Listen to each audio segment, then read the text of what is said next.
There are question cards which have been distributed. Some of you have already written those questions here. Yes,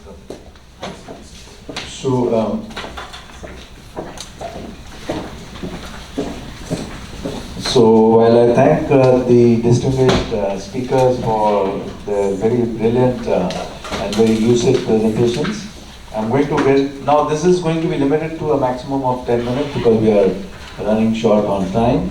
So we'll have to take these questions and answers very quickly. So one of the first one is, why is the OIC silent on Uyghurs? What about Islamic fundamentalism among Uyghurs? So this is to you and to you. So, sure. Okay, you start.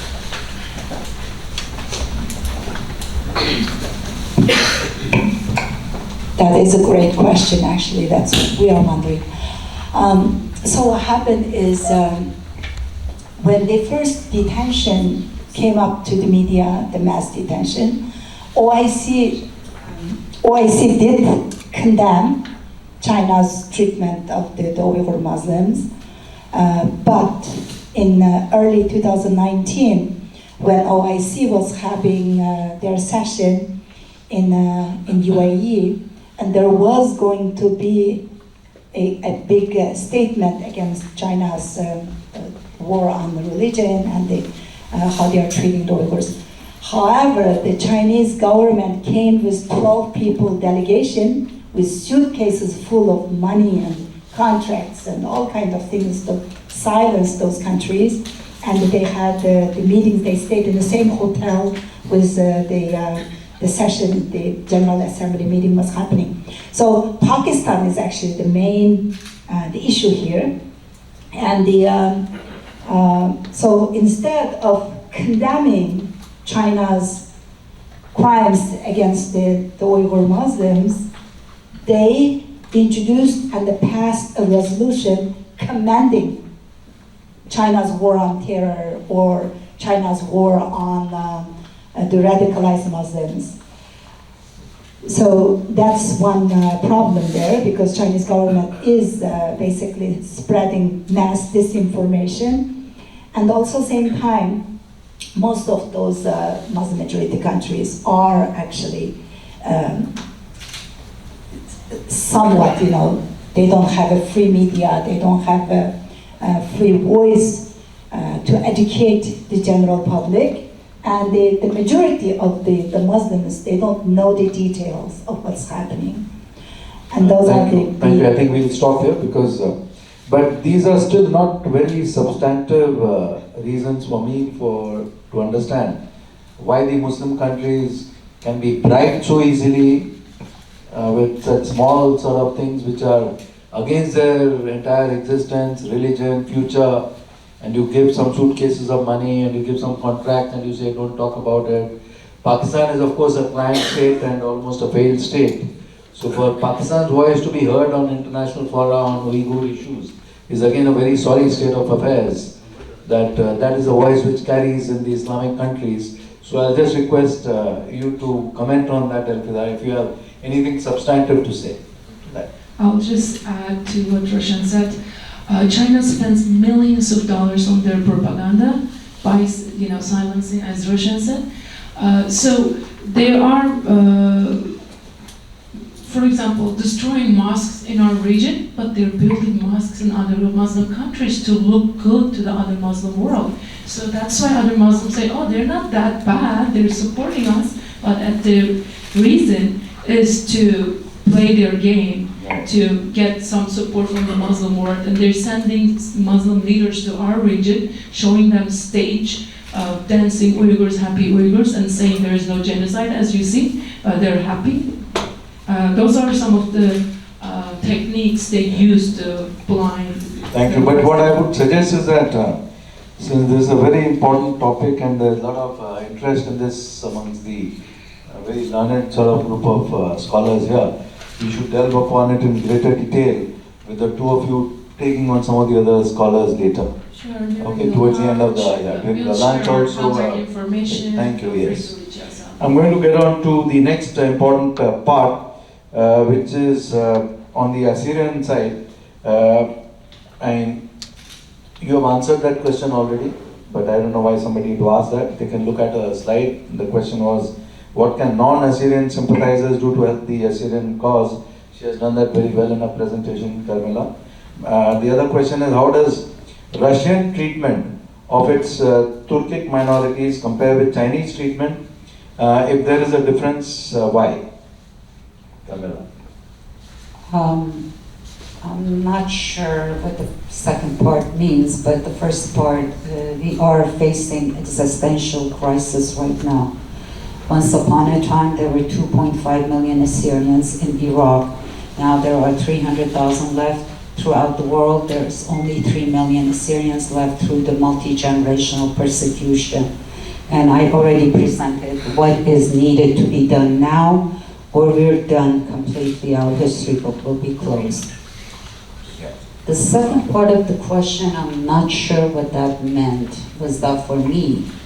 Yes, what are non-Assyrian sympathizers, what can they do to help the Assyrian cause? Oh, okay. Assyrian. But the Turkey question was also for the Uyghurs. Yeah. Okay. Yeah. The non-Assyrians, right now, the resolution is FYI. Resolution doesn't do anything. And we are not at the cross point of our history. The resolution will help us. There has to be something much, much more drastic. Non-Assyrians can help us with, just like here, raise awareness. And we're going to be hopefully meeting with Secretary of State. And after the election's done, I have asked a team to come from Iraq, the Assyrians that are fighting very hard, to come, and we can go knock on the doors and start spreading the words and asking for a executive order from the President of the United States is the only thing, because Kurdish government and Iraqi government, well, Kurdish government is under the thumb of America. Central government is under Iran's control. But America just sent their troops to Iraq to prevent Iran to send troops to Syria and to attack Israel. With that said, the only survival left for us is Nineveh Governorate, but with the rate that people are leaving, I'm not sure where we will stand within 5-10 years. Thank you so much, Karmella. I'm going to go on to the last part of the question answer because we are running short on time. I'm not going to be asking all the questions. There have been a lot of questions which we can discuss separately over different sessions, lunch and tea, and later after the day is over. One is separately, which I don't need an answer right now, but this is to the Rahul Sur as the UN former UN official. Is the UN ever given any attention to any genocides, and who is the chair of this committee? You can deal with it later when your turn comes. To the Dr. Kintiba, is genocide more common in rural tribal cultures or in urbanized nationalistic cultures, and why? That is the next thing which we will discuss. The biggest mistake sometimes we see and we hear when you begin to frame the question Africa, they want to put this in the context of ethnic or tribalism. That's completely a wrong approach. And that has been the technique used for a long time since the time of colonization in order to explain whatever is taking place. And if you really look deeper into many African nations, some of these people, they have a relationship, marriage between them. It's not just because of one simple question, people just fight and they blow it out of proportion. For me, first of all, that's a false question. The true question about the case of genocide we see in Africa is all related to minerals and to also anything that people can get out of Africa. That's how we need to frame it. Exactly. It's nothing to do with tribalism. That's really what we hear out in the media, but if you do feel what we come to realize, that's a false approach is to take the focus away from the real problem. Thanks. So I think we need to frame it in that sense of mineral. Very well answered, Dr. Kintiba. And I'm just going to make the last comment before we conclude this session and hand over the stage over to the chairman again. This is again for the UN representative, former UN representative here.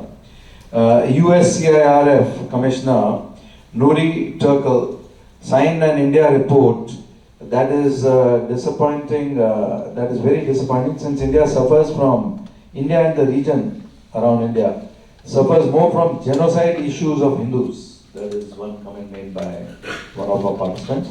And why does a UN charter not include cultural genocide? So please make note of these questions.